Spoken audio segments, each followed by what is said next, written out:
How does a civilization go down the drain? This is what's happening now, not just in ecological and economic ways, but in psychological ways, spiritual ways.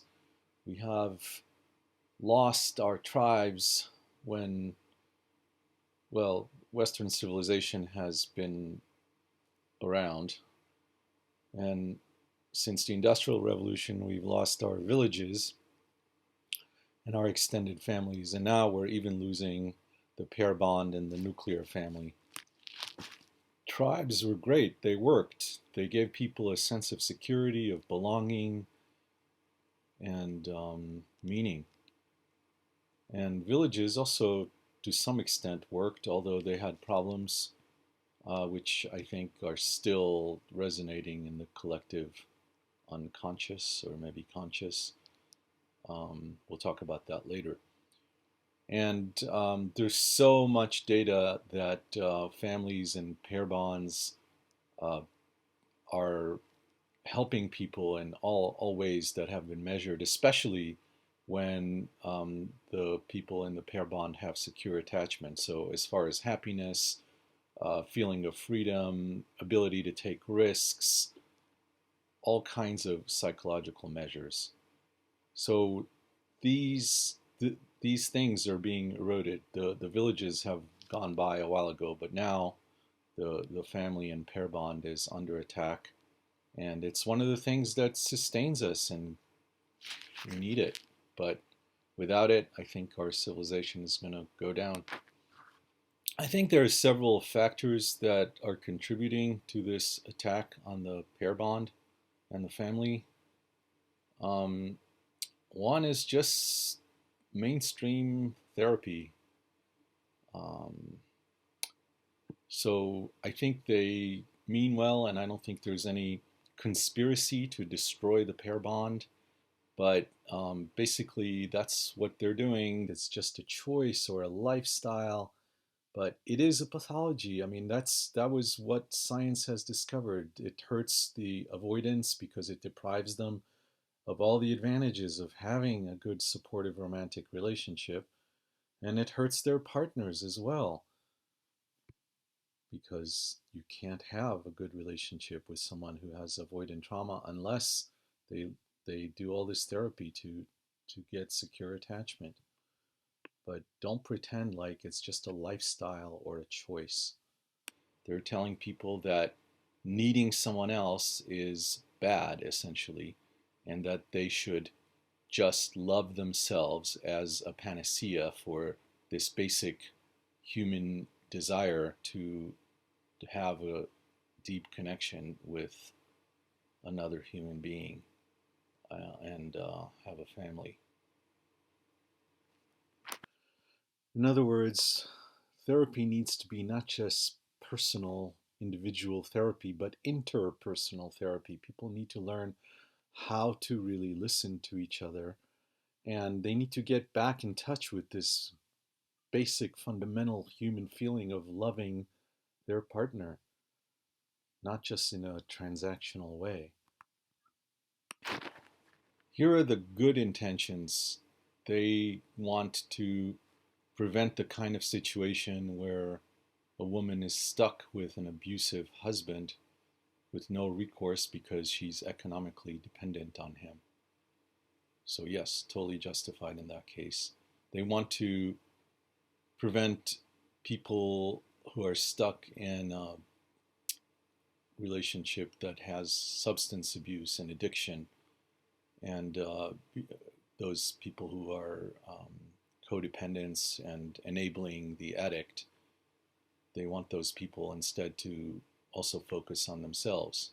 Yes, that's another good motivation. But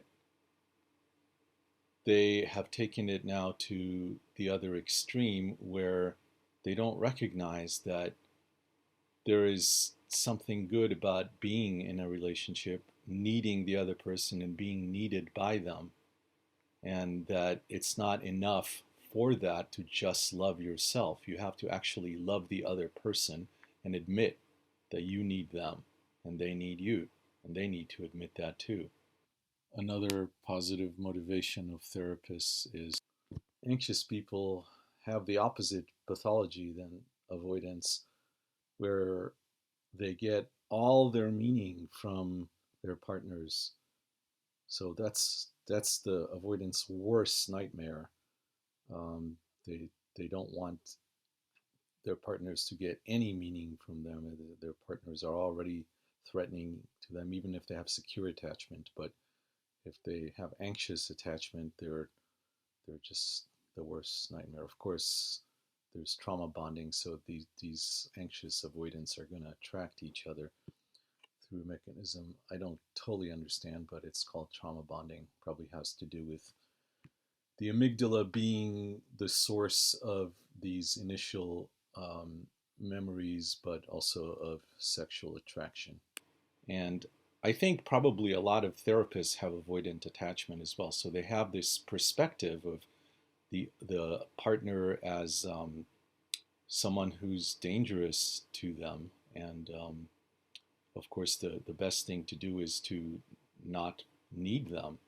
That was also the perspective of the child who became avoidant later on due to incoming boundary violations from their parents, such as molestation, being restrained, being force fed, being gaslighted, not having one's feelings acknowledged.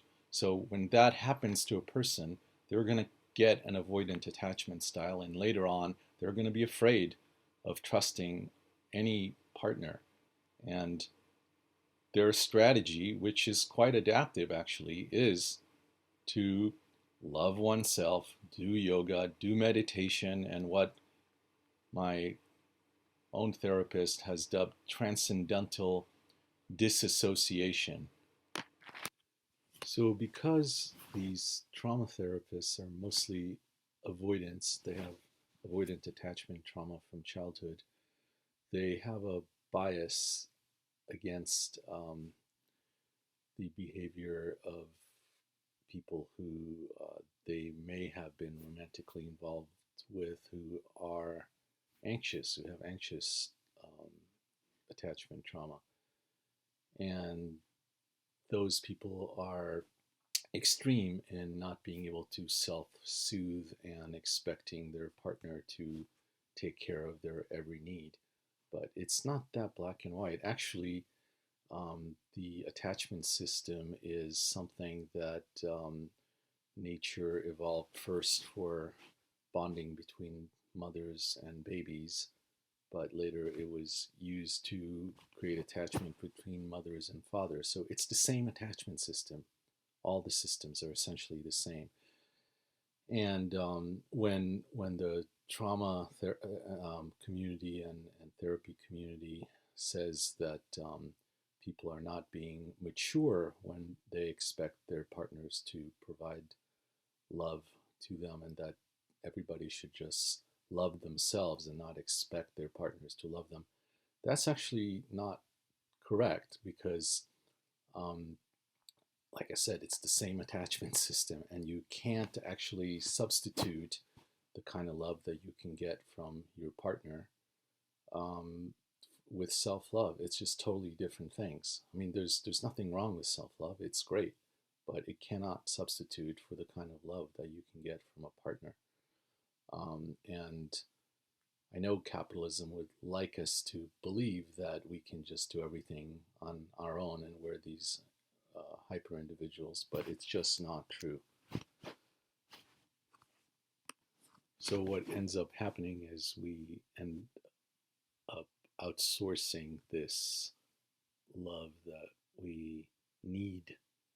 Yes, it's not a sin to need from our partner to therapists, to addictions, to all kinds of ways that we can spend money on getting a substitute for it, actually. And then on top of it, we are shamed for not being mature because the truth is we are at some level still using the same attachment system that was used between mother and child for adult relationships, and there's nothing wrong with that. It's something that needs to be respected because just like many things that evolved over millions of years, it gives benefits and it's really hard to change. And I don't think there's a reason to change it at this point, except from the point of view of global capitalism, who wants people to be dependent on it rather than on themselves and each other and the land around them, the earth, the air, the water, all the other living beings that we are part of. So now enter the second force that is trying to normalize this pathology of avoidant attachment, the non-duality movement, with leaders such as Eckhart Tolle, Adyashanti, Muji, Rupert Spira, and others.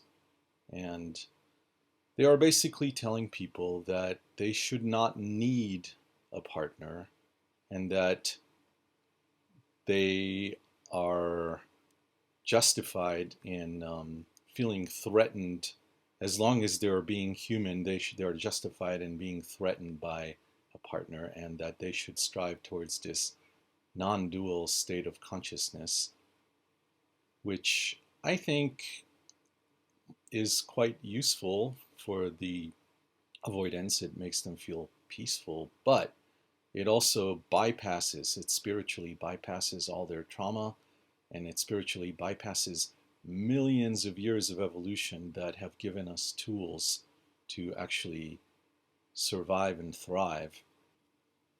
So I'm not wanting to deny that there is or there might be some spiritual foundation, source, God, whatever you want to call it, to this universe. But what I am trying to say is that it's not really useful to be in this world and not deal with one's wounds, traumas, shadows, and other people's traumas, shadows, wounds.